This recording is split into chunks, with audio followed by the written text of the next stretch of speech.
Autrement dit, en Afrique, on nous enseigne que la mort n'est pas la fin de la vie. Regardez comment on enterre les gens chez vous. On lave la personne.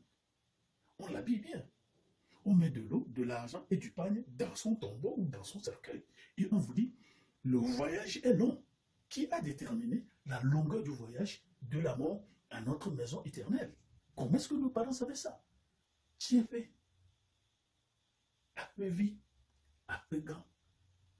Notre langage traditionnel ne prêche pas le message de la Bible sans qu'on ne le sache. Dans notre culture, quand on parle de cimetière, il y a deux types de cimetières. Il y a ce qu'on appelle après-vie, petite maison, et il y a après-gant, qu'on appelle grande maison. Et après-gant, c'est ce qu'on appelle aussi le cimetière sacré, qui a rendu sacré. Ça, c'est à cause de tout ce qui se passe là-bas, de jour comme de nuit. C'est un boulevard, c'est un passage vers d'autres dimensions que nous, les non-initiés, nous ne savons pas. Cimetière sacré, qu'est-ce qu'il a rendu sacré? Le danger qui s'y passe, ou le danger qui l'habite, les esprits féroces et ravageurs qui y demeurent. Qu'est-ce qui a rendu après-gant sacré? Si ce n'est les sacrifices que nous faisons à travers des esprits incarnés qui se dotent de la chair humaine. Alors, après-gant, ceux qui vont là-bas, on les appelle aussi Djobemenwo, les gens du désert. Or, chez les Hébreux, le désert, c'est un symbole de solitude, de la présence de l'existence et de l'abondance des animaux sauvages et des esprits mauvais. Prouve que lorsqu'on vous amène à après-gant, c'est des gens qui sont morts par danger. Noyade, fusillade, incendie, accident grave mortel. Mais ceux qui pratiquent la nécromancie, la magie avec les morts, et puis pour parler aux morts, on va chez les mamies ici. Et vous savez, Abaddon, qui est le démon qui garde les cimetières. Vous savez, le langage qu'on parle là-bas, on appelle ça, ceux qui font ça, c'est le langage du serpent, les fourchelants. Les fourchelants. On va là-bas négocier des corps de cadavres. Je connais un magicien, je le connais. Et des fois, il va opérer un être humain, il va sortir les intestins. En fait, ce n'est pas un être humain. C'est des cadavres. C'est des esprits qui entrent un corps de mort. Et on m'a dit, vous allez au cimetière, vous négociez ça à 16 h.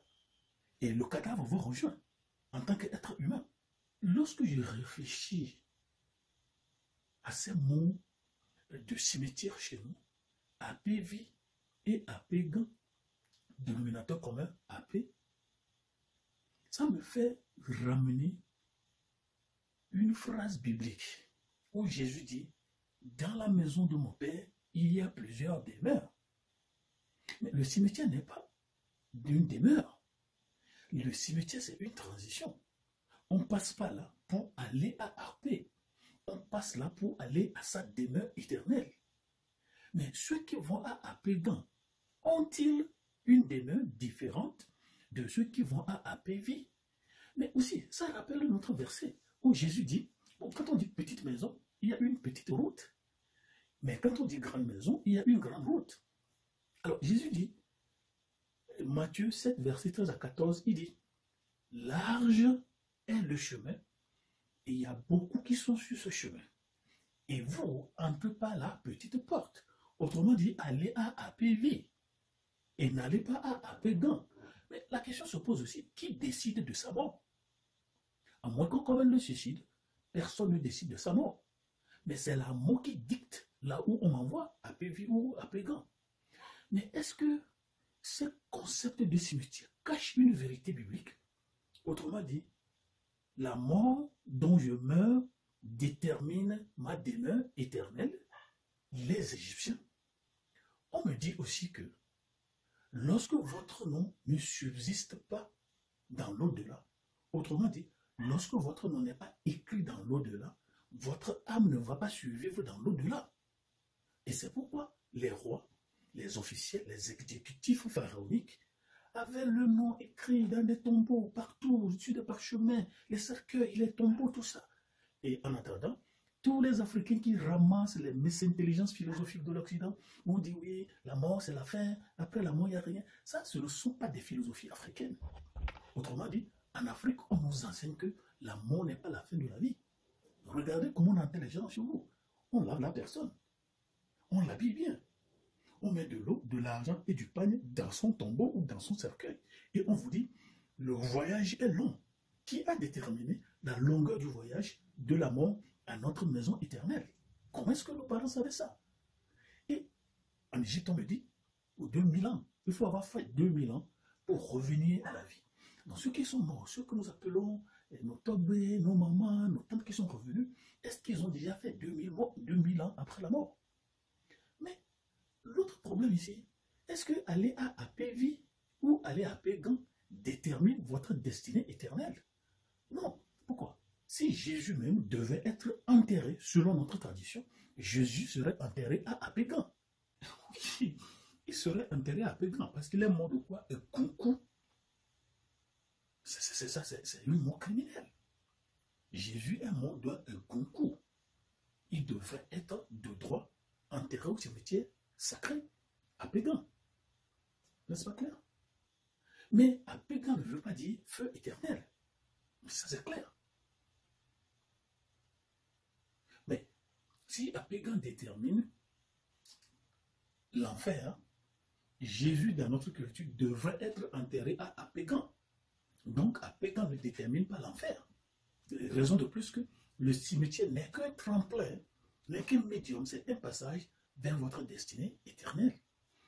Et lorsque vous mourrez en Égypte, on dit il faut que votre nom soit écrit dans l'au-delà. Et dans la Bible, on nous dit il y a le livre de vie et le livre des morts. Par exemple, lorsque vous lisez Philippiens 4:3, on parle du livre de vie. Quand vous allez dans Apocalypse, on parle du livre de vie. Mais il y a aussi le livre de vie de l'agneau. Alors, pour déterminer la route qui nous amène dans notre au-delà éternel, dans notre demeure éternelle, on ne veut pas aller à Pévi, on ne veut pas aller à Pégan parce que ce n'est qu'une transition. Il faut qu'on vous lave de vos péchés. Il faut que tout soit pardonné. Et c'est pourquoi l'agneau de Dieu est là. Il nous a lavé de son sang pour que nous puissions aller dans notre demeure éternelle. C'est pour cela que Jésus a dit, je suis le chemin. Pour aller dans la demeure éternelle, la route qu'il faut emprunter, c'est Jésus. Et il vous lave de tout ce qui va vous empêcher de ne pas aller dans votre demeure éternelle. Et quand j'étais étudiant, un féticheur nous a dit, lorsque vous mourrez, il y a trois jugements avant de réincarner. Et il nous a dit d'abord, quand vous mourrez ici, vous allez d'abord à ce qu'on appelle Kwodé ou Tiépé. Kwodé, suivez bien, Kwodé, le pays des morts. Tiépé, là où on demeure, là où on reste. Et des fois on dit, il est allé à Montien. Vous avez le son de goudron, vous avez le son de plastique incendié, à Mont. C'est visqueux. Donc, ça nous révèle aussi la notion de ce qu'on nous dit que les anges qui se sont débarrassés de leur nature ont été plongés dans des lieux sombres. Nos grands-parents connaissaient-ils le message du demeure éternel, de la demeure éternelle, c'est ça? Pas le vocable, Apévi ou Apégan, mais Apévi et Apégan, qui détermine là où vous allez. Et souvent on nous dit que nos œuvres nous accompagnent.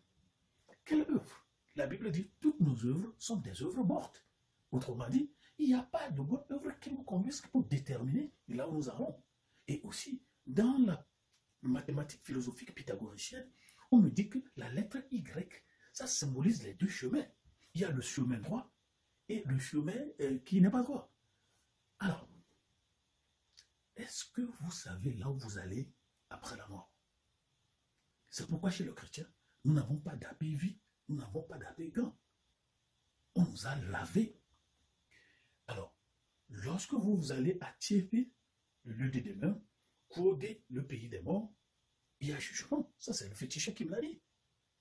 Après ça, vous allez à Kodjobé. Kojogbe, écoutez, Kojogbe, c'est le désert. Kojogbe, c'est le lieu de jugement. C'est le lieu de jugement. Il m'a dit, il y a des gens qui passent des années là-bas. Il y a des fardeaux qui leur pèsent. Tout ce que vous avez fait du mal ici, ça vous pèse. Ça, c'est un féticheur qui me l'a dit. Il me dit, est-ce que vous comprenez même l'évangile que vous prêchez? Alors, de Tchépé, Kodé, vous allez à Kojogbe. Il y a un jugement. Il y a un jugement. La Bible ne raconte pas des bobas, des rabâchages. Et de Kojogbe, maintenant, vous allez à Bomé. Bomé, ça c'est le laboratoire de Dieu. C'est là où Dieu travaille. Et c'est ce que Platon nous a ramassé dans le feuilleton, où on dit, en philosophie, les âmes, avant d'intégrer le corps, ont contemplé les idées, et ils ont contemplé les idées, et on les a intégrées dans leur corps. Ils sont venus ici dans le monde. Alors on a le monde des idées, le monde sensible. Il faut pratiquer maintenant la maïeutique. Pratiquer la maïeutique pour se souvenir des choses qu'on a contemplées avant d'intégrer le corps. Mais quelle maïeutique pratique-t-on pour déterminer sa demeure éternelle? Mais c'est des jeux qu'on pratique. Et ma tante a une fois demandé qu'on lui conjure ses enfants.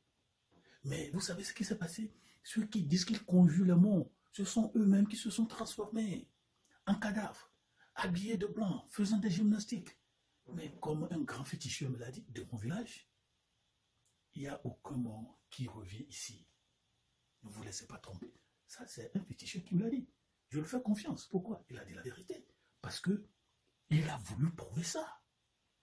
Alors, nous qui allons au cimetière, pourquoi entendre les gens, tout ça? Est-ce que c'est sûr que ceux qui nous parlent sont nos disparus? Et puis, mes amis, il y a des gens, des esprits qui quittent les cimetières, qui viennent habiter des corps. Vous les voyez au boulot, vous les voyez au marché, vous les voyez à la maison, mais ce ne sont pas les vrais individus. Les vrais individus ne sont pas là, ils sont dans le royaume des ténèbres. Alors, qu'est-ce qui se cache derrière le vocable cimetière, vie et apégan? Vous allez où après la mort? Et Jésus a dit, pour ne pas aller dans le feu éternel, permettez que je vous lave de mon sang. C'est comme Pierre. Jésus veut vous laver de son sang, pour que lorsque vous mourrez, vous allez dans votre demeure éternelle. Pas des sacrifices, les sacrifices. Et d'ailleurs, j'ai compris que si vous avez faim, on donne votre totem à votre faim. Ça, j'ai constaté cela avec rage. Quand vous êtes yévessi, on vous déyévessise. J'ai constaté cela avec regret.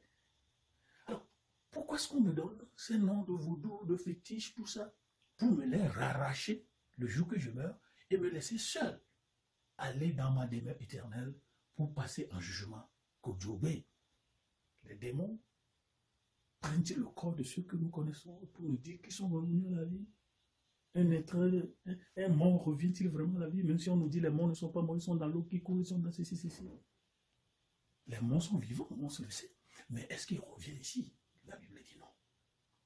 Qui est-ce qui vous parle? Est-ce que c'est un mort ou bien c'est un esprit qui a habité le corps, la voix que vous connaissez?